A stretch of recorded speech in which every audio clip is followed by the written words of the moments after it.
வந்திருக்கிறார்கள். அவர்களை வரவேற்றுக் கொள்கிறோம். சமீபத்தில் தஞ்சாவூரை சேர்ந்த சகோதரர் ஒருவர் வந்து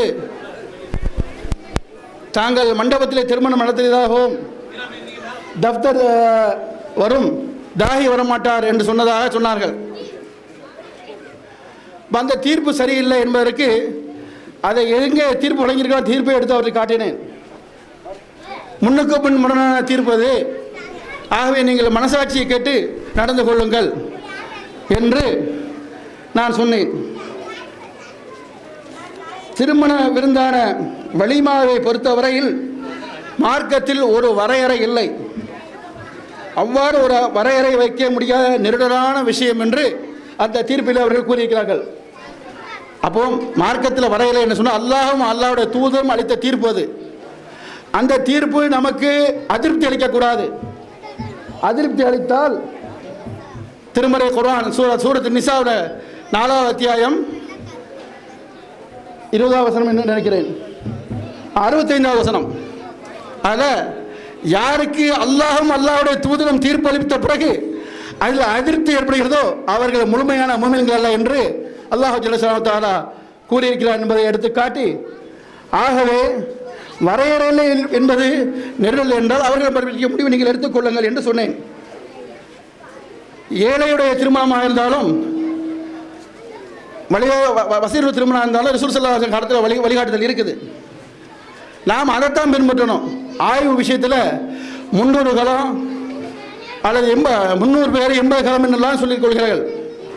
இறைத்தூதர் முஹம்மது நபி ஸல்லல்லாஹு அலைஹி வஸல்லம் திருமணத்திலேயே ஜெய்னபுடைய திருமணத்தில் அதிகமான முறையில் விருந்து வைத்தாங்க.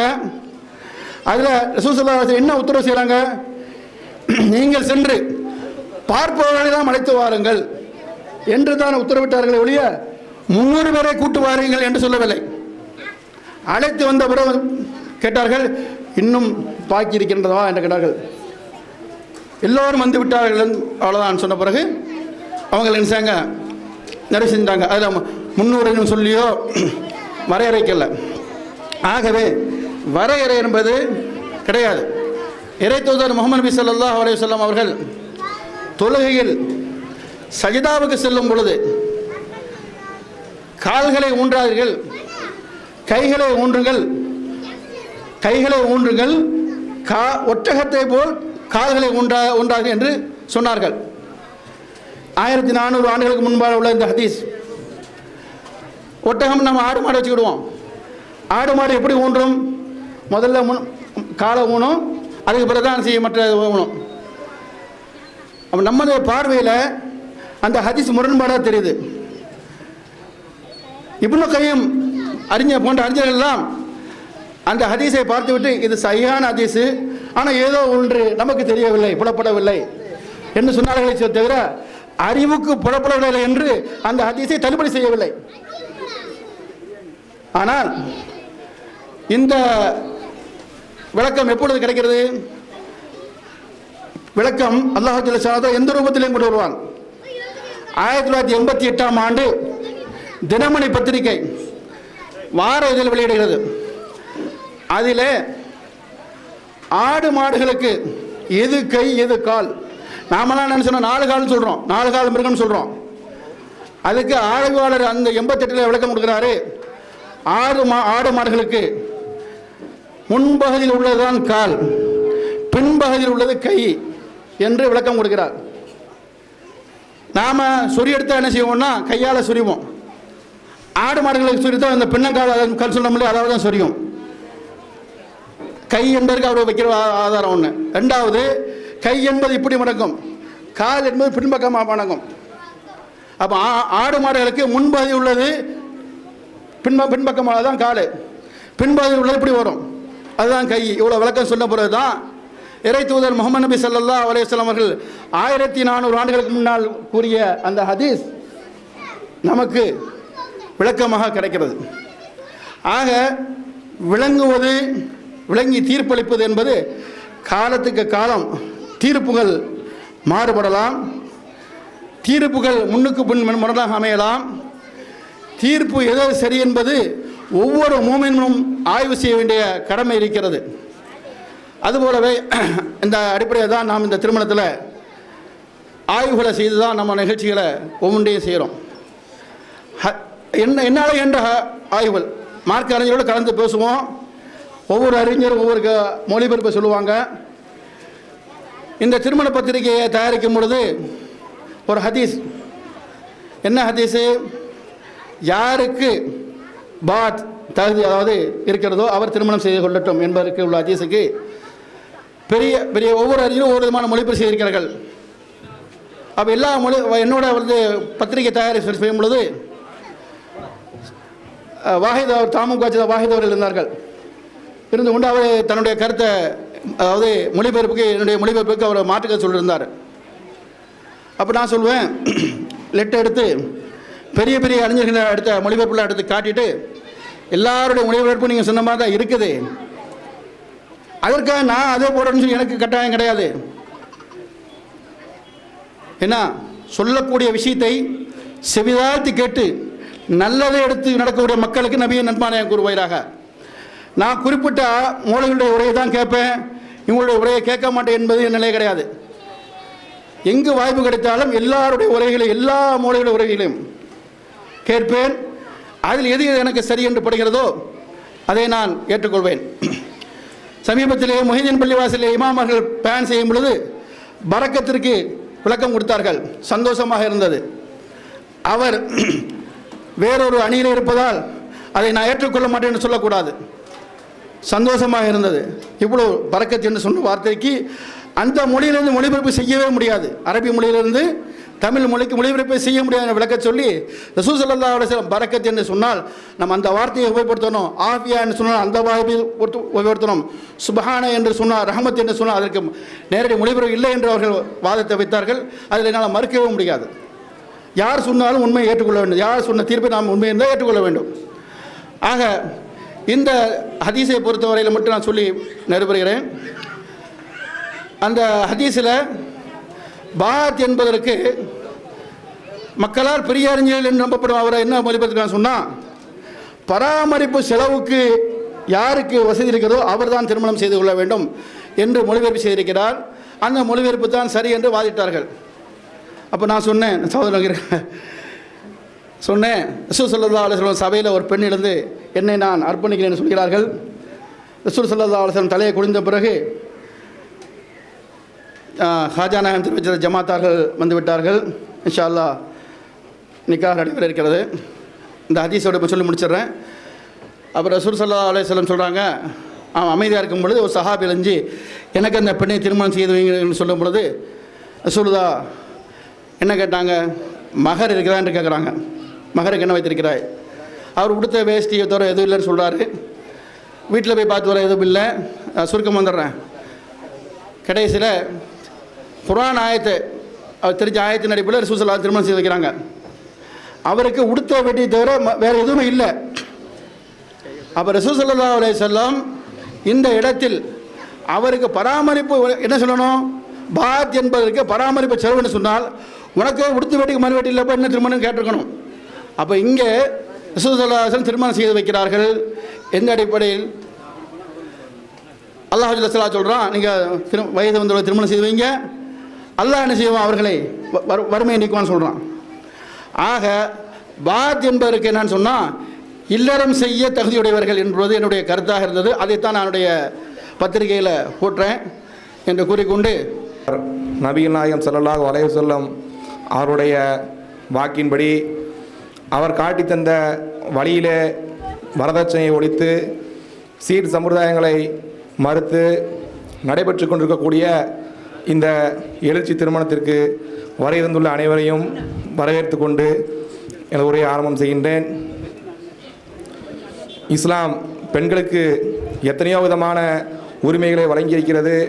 பெண்களுக்கு சொத்திலே உரிமை, மறுமணம் செய்து கொள்ளும் உரிமை என பல வகையான உரிமைகளை இஸ்லாம் பெண்களுக்கு வழங்கியிருக்கிறது. அதுபோல திருமணத்திலும் தான் விரும்பக்கூடிய மணமகனை தேர்வு செய்யும் உரிமையும் மகரை பெற்றுக்கொள்ளும் உரிமையும் இஸ்லாம் வழங்கியிருக்கிறது. அப்படிப்பட்ட வழிகாட்டலின் பேரில் இந்த திருமணம் மகர் கொடுத்து நடைபெற்று கொண்டிருக்கிறது. எளிமையான திருமணத்தில்தான் அல்லாஹ்வுடைய பரக்கத்திற்கும் என்று அல்லாஹ்வுடைய தூதர் சொல்கிறார்கள். அப்படிப்பட்ட இந்த திருமணத்தில் அல்லாஹ்வுடைய பரக்கத் அதிகமாக இருந்து இந்த தம்பதிகள் இம்மையிலும் மறுமையிலும் வெற்றி பெற வாழ்த்தியவனாக அல்லாஹ் குர்ஆனிலே கூறும்போது கணவன் மனைவிக்கு ஆடையாகவும் மனைவி கணவனுக்கு ஆடையாகவும் இருக்க வேண்டும் என்று சொல்கிறான். அப்படிப்பட்ட ஒரு ஆடையாக இந்த தம்பதிகள் இணைந்து இம்மையிலும் மறுமையிலும் வெற்றி பெற பிரார்த்தித்தவனாக எனது உரையை முடித்துக் கொள்கிறேன். அஸ்ஸலாமு அலைக்கும். எங்கள் அழைப்பை ஏற்று திருமணத்துக்கு வந்திருக்கும் முன்னாள் நகர தந்தை எம்ஏஎஸ் அபூபக்கர் சாஹிப் அவர்களுக்கு இந்த ஆடை அணிவித்து கௌரவிக்கிறேன்.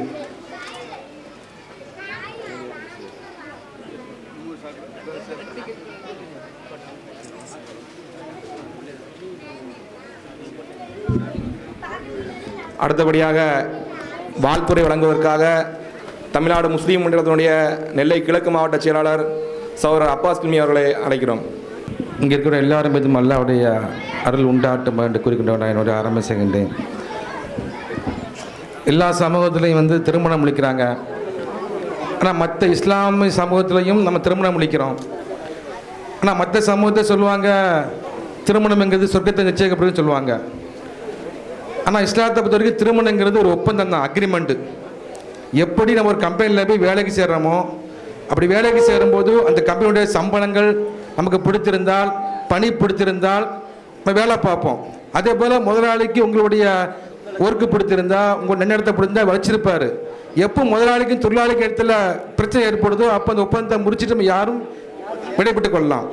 அதே போல் தான் இஸ்லாமிய திருமணம் இருக்குது, ஒரு ஒப்பந்தம் தான். கணவனுக்கும் மனைவிக்கு இடத்துல ஆணுக்கும் பெண்ணுக்கு ஒப்பந்தம் போடுறாங்க. அந்த ஒப்பந்தத்தில் எப்போ பிரச்சனை ஏற்படுதோ அப்போ ஆனாலும் சரி பெண்ணாலும் பிரிஞ்சு கொள்ளலாம். ஆனால் இஸ்லாம் சொல்லுது சொர்க்க திருமணம்ங்கிறது இந்த உலகத்தில் எந்த ஆணும் பெண்ணும் திருமணம் முடித்து அல்லாஹ்வை கட்டுப்பட்டு வாழ்கிறாங்களோ அந்த மணமக்கள், அந்த ஆணும் பெண்ணும் அவங்க குழந்தைகளை கூட அல்லாஹ்வுடைய பாதையில் முறைப்படி வளர்த்தால், இஸ்லாமியான வளர்த்தால் அவங்க குடும்ப மனைவி மக்களோட சொர்க்கத்தை இருப்பாங்க. இதுதான் மற்ற சமூகத்துக்கு நமக்கு வித்தியாசம். மற்ற சமூகம் சொல்லுது, மற்ற மதம் சொல்லுது திருமணம் சொர்க்கத்தை நிச்சயம் சொல்லுது. நம்ம திருமணம் சொர்க்கத்தை நிச்சயிக்கப்படல. திருமணங்கள் நம்ம பற்றி ஒப்பந்தங்கள் தான் போடுறோம். இந்த பூமியில தான் ஒப்பந்தம் போடுறோம். இன்னாளுக்கு இன்னாள் மனைவி, இந்த மனைவிக்கு இவர் கணவனும் போடுறோம். ஆனால் இந்த ரெண்டு கணவன் மனைவியும் அல்லாஹ் கட்டுப்பட்டு வாழ்ந்து தொழுகையாளியாக இபாதத்தை பண்ணி நல்ல ஒழுக்கம் கூட தன்னுடைய பிள்ளையும் வளர்த்து கொண்டால் அல்லாஹ் ரப்புல் ஆலமீன் என்ன செய்றான், சுவனத்தில் இந்த மனைவியை தர்றான், இந்த கணவனை தரான், நம்ம பிள்ளைகளே சுவனத்தை அனுப்புறான். அப்புறம் வாழ்க்கை திருமணங்கிறது என்ன தரனா, நம்ம மனைவி மக்களோட வாழ்க்கை வாழும்போது நான் மட்டும் தொழுதா போகாது, நான் மட்டும் நோம்பிடிச்சா போகாது, நான் மட்டும் தர்மம் பண்ணா போகாது அப்படி நினைக்காம தன் மனைவி மக்களை தொழுகைக்கு ஏவணும், தர்மம் செய்யும்போது ஏற்கணும். நல்ல அமர்ச்சி ஏவும்போது தான் இந்த கணவன் மனைவி மக்களும் சொர்க்கத்துக்கு போக முடியும். இதுதான் வித்தியாசம். இங்க என்ன பயிர்றோமோ அதான் மறுமையில கிடைக்கும். ஹதீஸ்ல பார்க்கிறோம். அப்போ நம்ம கல்யாணம் முடிச்சதுக்கு அப்புறம் மனைவி தொழுகிறாளா, நல்ல அமல் செய்யறாளா, எப்படி இஸ்லாமிய பேர் அப்படி ஒரு கணவன் பார்க்குறது கடவுள் மீது கடமையா இருக்குது. அதே போலதான் மனைவியும் பார்க்கறது கணவன் பார்க்காது. கணவன் தொழுகிறாளா, நல்ல அமல் செய்யறதா, தீமையாக கூட இருக்கா அப்படி மனைவி தடுக்கணும். இல்லை எப்போ பிரச்சனை ஏற்படுதோ யாரும் புரிஞ்சு கொள்ளலாம். ரொம்ப லேகுவான வழி இஸ்லாத்தை பொறுத்த வரைக்கும். ஒப்பந்தம் தான், அக்ரிமெண்ட் சரியில்லையா, அக்ரிமெண்ட் பிரச்சனை ஏற்படுதா, கருத்து வேறுபாடு வருதா, இஸ்லாமிய சொல்லுது 3 தலாக் சொல்லுது, 3 சந்தர்ப்பம் தான் அது. நம்ம 3 வார்த்தையும் புரிஞ்சு வச்சிருக்கோம். சமூகத்தை பெரிய பிரச்சனையே அதுதான். கணவன் மனைவிக்குள்ள ஒரு சின்ன சச்சரவு வர வச்சுங்களேன், 3 சந்தர்ப்பம் கணவனை செய்யலாம், தன் மனைவியை பிரிஞ்சு இருக்கலாம். ஒரு தடவை, 2வது தடவை, 3வது தடவை முடிஞ்சு போச்சு. ஆனால் சமூகனுக்கு எப்படி தெரியுமா, எல்லா சமூகத்தையும் 100 தடவை சொன்னாலும் முடிஞ்சு அப்படி கிடையாது. அதன் காரணமாக நிறைய மக்கள் என்ன பண்ணாங்க, வாழ்க்கை இழந்துக்காங்க, ஃபத்வாக்க அழைக்கிறாங்க, இஸ்லாத்தை சரியாக புரியாத காரணமாக. அதே போல நம்ம சமூகத்தை பார்க்குறோம். சின்ன விஷயம் தான், மனைவிக்கு கணவனை பிடிக்காம இருக்குது, மனைவிக்கு கணவனை பிடிக்காம இருக்கு. என்ன பண்ணாங்க நம்ம ஜமாத் பண்ணாங்க, கணவன் தலாக் விடுறாரு, ஆனா மனைவியும் தலாக் விடணும், குலா விடணும். சமூகம் மாறி இருக்குது. சமூகம் மாறுவதன் காரணமாக இஸ்லாமிய சிந்தனைகளும் இஸ்லாமிய கட்டளைகளும் இன்னைக்கு மாற்றப்பட்டிருக்குது. நம்ம இஸ்லாத்தை புரிக்கணும். திருமணங்கிறது ஒப்பந்தம் தான். இந்த ஒப்பந்தம் எப்போ பிரச்சனை ஏற்படுதோ கணவனோ சரி மனைவியோ சரி பிரிஞ்சு கொள்ளலாம், லேசாக சேர்ந்தான். ஆனா அதே போல சமூக நிகழ்ச்சி தெரியுமா, இன்னைக்கு சமூகத்தை பெரிய குறைபாடா தெரியுமா, மறுமணங்கள். இஸ்லாத்தை இஸ்லாம் சொல்வது 4 திருமணம் நம்மளுக்கு அனுமதி கொடுத்திருக்கு. யார் வசதி இருந்தால், வாய்ப்பு இருந்தால். இன்னைக்கு தடுக்கப்பட்டு போச்சு. என்னாச்சு தெரியுமா, இன்னைக்கு ஒரு கணவன் தனக்கு உரிமை இருக்குமோ மறுபெண்ண முடிக்குமோ என்ன பண்ணாங்க, சமூகத்தை போய் சொத்தை பிரிக்கிறாங்க முதல் மனைவி. இதை மாதிரி பாருங்க தவறான உதாரணங்கள். தவறான சிந்தைகளுக்கு சமூகத்தை போய் தான் இஸ்லாம் கேள்விக்குறியாய் நிறைய கும்பல்கள் தேங்கி நிற்கிறாங்க. சிந்தைகள் மாற வேண்டும். எப்படி இஸ்லாம் கடந்த திருமணத்தை புரிஞ்சுக்கணும், அதே போல புரிய வேணும். இந்த மணமக்கள் மனைவி வச்சிடும் உண்மையான இஸ்லாத்தை புரிஞ்சு அவங்க நல்ல போல வாழ்ந்து அல்லாஹ்வுக்கு பிரிய மக்கள் அஸ்ஸலாமு அலைக்கும் வரகாத்து.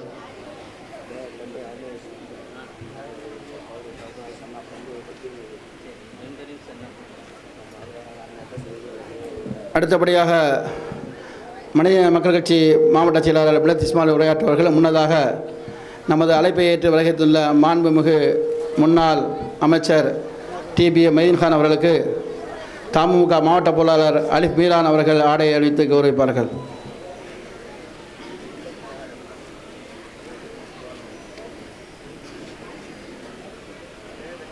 அல்லாஹு அக்பர்.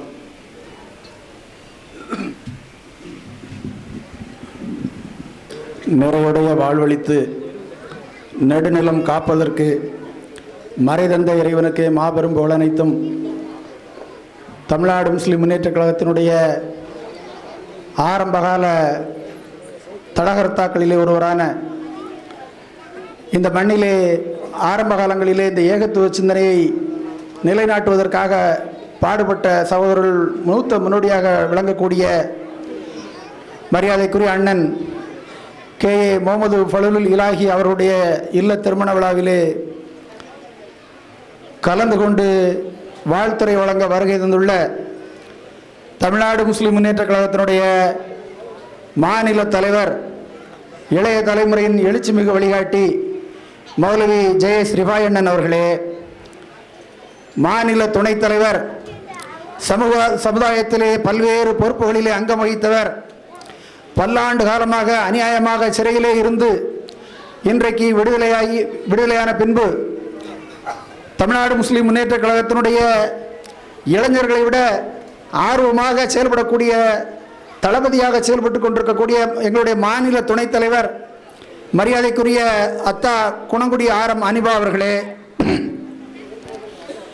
மணமக்களை வாழ்த்த வருகை வந்துள்ள முன்னாள் அமைச்சர் பாளை சட்டமன்ற உறுப்பினர் மரியாதைக்குரிய அண்ணன் TPM மைதீன்கான் அவர்களே, திராவிட முன்னேற்றக் கழகத்தினுடைய மாவட்ட செயலாளர், இன்றைக்கு முன்னாள் மாவட்ட செயலாளர் மஸ்தானுக்கு பிறகு இந்த சிறுபான்மை சமுதாயத்தை சார்ந்த பல்வேறு சோதனைகள், பல்வேறு சர்வாதிகாரங்கள், ஆதிக்க சக்திகளின் அடக்குமுறைகளுக்கு எதிராக இன்றைக்கு ஒரு நெல்லை மாவட்டத்தை பொறுத்த மட்டிலும் ஒரு குறிப்பிட்ட சமூகத்தினர் மட்டும்தான் ஆளுகின்ற கட்சிக்கோ அல்லது எதிர்கட்சிக்கோ மாவட்ட செயலராக வர முடியும். அப்படிப்பட்ட ஒரு சூழலிலே கடுமையான நெருக்கடிகளுக்கு மத்தியிலே இன்றைக்கு திராவிட முன்னேற்றக் கழகத்தினுடைய நெல்லை மாவட்ட கழக செயலாளராக தேர்வு செய்யப்பட்டு சிறப்பாக செயல்பட்டு கொண்டிருக்கக்கூடிய அருமை அண்ணன் அப்துல் வஹாப் அவர்களே, மறுமலர்ச்சி திராவிட முன்னேற்றக் கழகத்தை நான் வைகோ அவர்களை பற்றி விமர்சனம் செய்ய விரும்பவில்லை. இந்த இயக்கத்தை இந்த மாவட்டத்திலே தூக்கி நிறுத்துவதற்காக தன்னுடைய பணத்தையும் தன்னுடைய நேரத்தையும் அதிகமாக செலவிட்டு இன்றைக்கு அரசியல் ஆலோசனை குழு உறுப்பினராக செயல்பட்டு கொண்டிருக்கின்றார். ஒரு நெல்லையை பொறுத்த மட்டும் மாநகரிலே ஒரு சிறுபான்மையினருக்கு கிடைக்கக்கூடிய வாய்ப்பு தேமுதிகவில் கூட ஒரு சிறுபான்மை சமூகத்தை சார்ந்து இருக்கின்றார். ஆனாலும் அண்ணன் நிஜாமன் அவர்களுக்கு அந்த மாவட்ட செயலர் பொறுப்பு இல்லை என்றாலும் அவர் இன்றைக்கும் அந்த மக்கள் மனதிலே மாவட்ட செயலராக இன்றைக்கும் செயல்பட்டு கொண்டிருக்கின்றார். அப்படிப்பட்ட அருமை அண்ணன் KMA நிஜாம் அவர்களே, கல்வி பணியிலே தனது தள்ளாத வயதிலும் இந்த மேலப்பாளைய நகர்மன்றத்திலே சேர்மனாக இருந்து இன்றைக்கும் நம்ம LKS மீராபாய் என்ன எங்கடாலும் சரி எத்தனை MP MLAக்கள் வீடு வீடா ஏறி இறங்கி இந்த மேலப்பாளைய மக்களுடைய கல்வி வளர்ச்சிக்காக அரும்பாடுபட்டு கொண்டிருக்கக்கூடிய மேலப்பாளையம் சேர்மன், எல்லோரும் சேர்மன் அழைக்கக்கூடிய மரியாதைக்குரிய அன்பு அண்ணன் MAS முகமது அபூபக்கர் அவர்களே, தமிழ்நாடு முஸ்லிம் முன்னேற்ற கழகத்தினுடைய மாவட்ட செயலாளர் அருமை சகோதரர் KK அப்பாஸ் கில்மி அவர்களே, மாவட்ட பொருளாளர் வழக்கறிஞர் அலிப் மீரான் அவர்களே, மேலப்பாளையம் நகர செயலாளர் ஆட்டோ காஜா அவர்களே, முன்னாள் மாவட்ட பொறுப்பாளர் அருமை சகோதரர் அப்துல் வாஹித் அவர்களே, மாவட்ட துணைச் செயலாளர் தமிழ்நாடு முஸ்லிம் முன்னேற்ற கழகத்தினுடைய மாவட்ட துணைச் செயலாளர் அருமை தம்பி டவுன் அவதார் காதர் அவர்களே, மாவட்ட துணைச் செயலாளர் மற்றொரு மாவட்ட துணைச் செயலாளர் அருமை சகோதரர் களக்காடு அன்சர் அவர்களே, அண்ணன் தீன்சுடர் சம்ஸ் அவர்களே, பேட்டை சேக் அவர்களே, ஜமாத்தார்களே, உலமா பெருமக்களே, ஆன்றோர்களே, சான்றோர்களே, உங்கள் அத்தனை பேர் மீதும் ஏக இறைவனுடைய சாந்தியும் சமாதானமும் என்றென்றும் நின்று நிலவட்டுமாக. மணமக்களை வாழ்த்துவதற்கு நிறைய தலைவர்கள் இருக்கிறார்கள். ஆகவே ஒரு சில வார்த்தைகளை கூறி எனது உரையை நிறைவு செய்கின்றேன். திருக்குறளிலும் மணமக்களை வாழ்த்துவதற்கு அழகான ஒரு திருக்குறள் இருக்கிறது. அன்பும் அரண் உடைத்தாயின் இல்வாழ்க்கை பண்பும் பயனும் அது என்னும் வாய்மொழிக்கேற்ப மணமக்களாய் உங்களுடைய வாழ்வு அன்பும் அறமும் உடைய வாழ்வாக இருக்க வேண்டும்.